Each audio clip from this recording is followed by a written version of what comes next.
7 கோடி ரூபாய் பணத்தை கொள்ளையடித்த கொள்ளையர்கள் திருப்பதியில் பதுங்கி இருப்பதாக தகவல் கிடைக்கப்பெற்றிருக்கிறது. மேலும் விவரங்களை எமது செய்தியாளர் பாரதி ராஜா வழங்கிட கேட்கலாம்.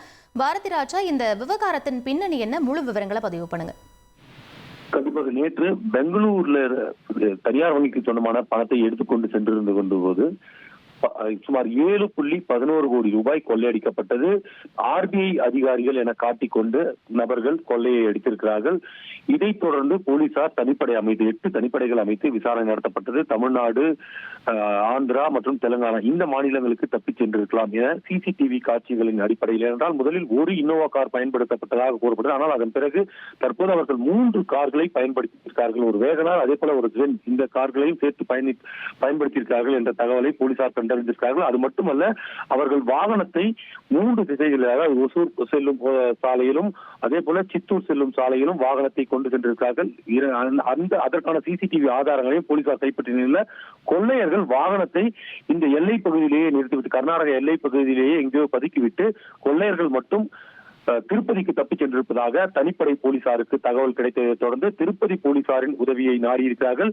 அதே போல தனிப்படை போலீசாரும் திருப்பதி விரைந்திருக்கிறார்கள். 2 மாநில போலீசாரும் சேர்ந்து தற்போது திருப்பதியில் உள்ள ஹோட்டல்கள், அதே போல லாட்ஜ்கள் என பல்வேறு இடங்களில் சோதனையை நடத்தி வருகிறார்கள். கொள்ளையர்கள் அங்கு சென்றிருக்கிறார்கள் என்ற விவரங்கள், பல்வேறு காரணங்களின் சிசிடிவி காட்சிகள், அதே போல பரப்பனகார சிறையில் கூட இந்த கொள்ளை அடித்தால் என்னென்ன மாதிரியான மூவ்மெண்ட் இருக்கும் என ஏற்கனவே இது போன்ற கொள்ளை வழக்குகளில் கைது செய்யப்பட்டிருக்கும் கைதிகளிடம் கூட விசாரணை நடத்தப்பட்டு அந்த அடிப்படையில் அவர்கள் திருப்பதியில் பதுங்கியிருக்கிறார்கள் என்ற ஒரு போலீசாருக்கு ரகசிய தகவல் கிடைக்கிறது. அந்த தகவலின் அடிப்படையில் தற்போது அங்கு சென்றிருக்கிறார்கள்.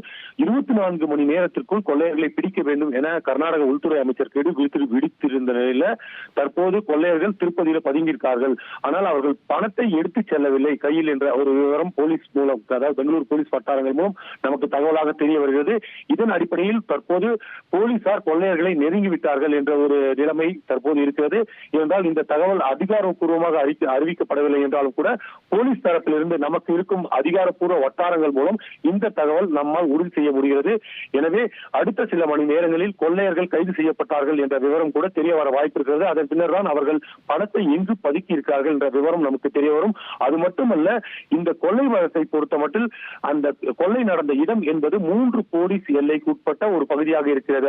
அதாவது 3 போலீஸ் எல்லைகளும் பகிர்ந்து கொள்ளும் ஒரு பகுதியில சென்றிருக்காங்க. அதனாலதான் அந்த பணத்தை எடுத்து சென்ற அந்த ஊழியர்கள் முறைப்படி எந்த போலீசாருக்கு தகவல் தெரிவிக்க வேண்டும் என தெரியாமல் அரை மணி நேரம் தாமதமாக தெரிவித்திருப்பதாக ஒரு தகவலும் வெளியாகி இருக்கிறது. இப்படியெல்லாம் இருந்தாலும் கூட இந்த கொள்ளையில் ஈடுபட்டவர்கள் முன்கூட்டியே திட்டமிட்டிருக்கிறார்கள் என்பது மட்டும் போலீசார் தற்போது உறுதியாக சொல்கிறார்கள். இன்னும் சற்று 1-2 மணி நேரத்தில் கொள்ளையர்கள் கைது செய்யப்பட்டார்கள் என்ற தகவல் கூட கிடைக்க வாய்ப்பு இருக்கிறது. விவரங்களுக்கு நன்றி பாரதி ராஜா. 1,24,00,000 மனங்களை வென்ற தந்தி டிவி யூடியூப் சேனல். தவிர்க்க முடியாத தம்ப்நெயில்ஸ், கலக்கலான கான்டென்ட்ஸ். நீங்களும் இந்த குடும்பத்தில் இணைய இப்பவே சப்ஸ்கிரைப் பண்ணுங்க. அசுரபலம் கொண்ட எங்கள் டிஜிட்டல் கரங்களில் உங்கள் விளம்பரங்களை சேர்க்க வாட்ஸ்அப் பண்ணுங்க. 8939888378.